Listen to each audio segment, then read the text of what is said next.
All right, everyone, now it's time to talk about how to win and how to lose the game. So ultimately, what you're trying to do in Office Onslaught is hit the goal.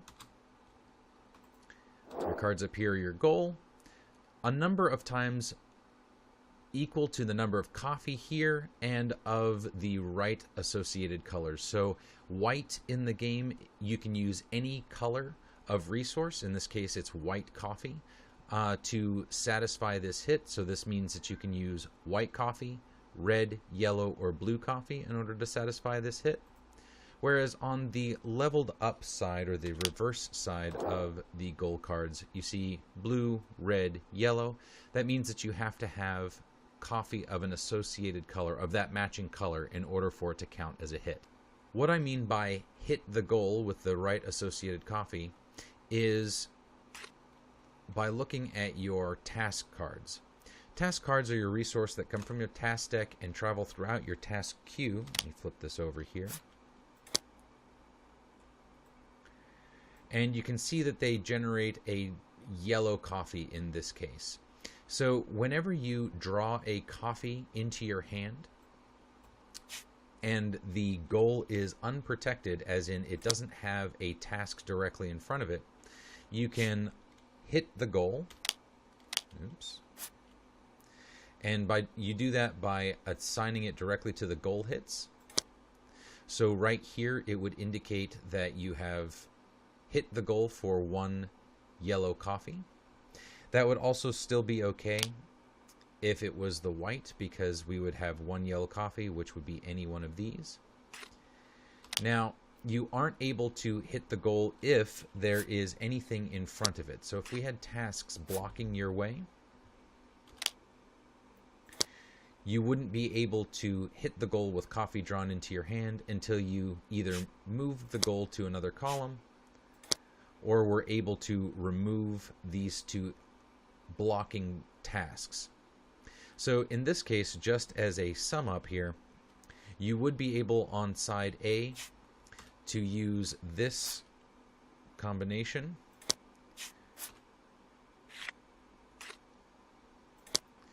Two yellow and one white, because all you're looking for is a coffee of any color. Oops. On its reverse side here, you would be required to have one red, one blue, and one yellow.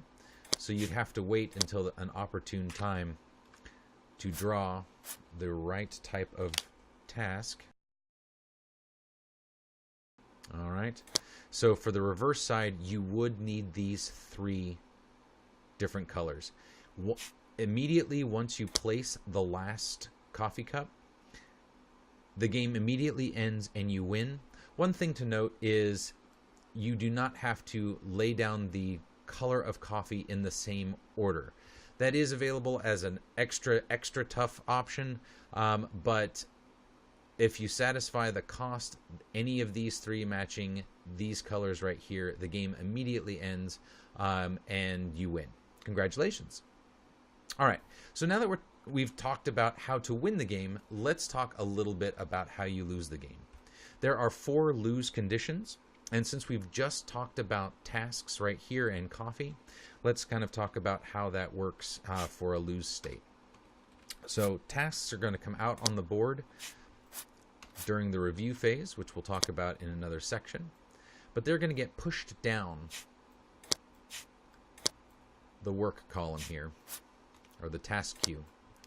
When they're pushed off the very end, so we have a 3x3 grid, when they're pushed off the end, they're assigned to your character as a hit. So we use coffee to hit the goal, and the tasks hit us as characters. And what we're looking for here is our character and class card, character and class card.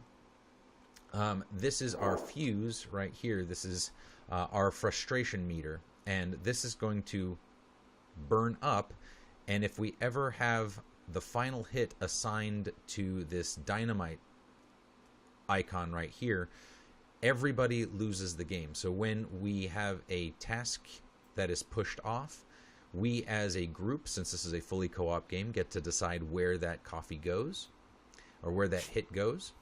And what you'll do is you'll flip the card to its reversed side, and it will be placed under this fuse right here. And if we ever have a number of tasks that equal that dynamite, again we lose. So right here.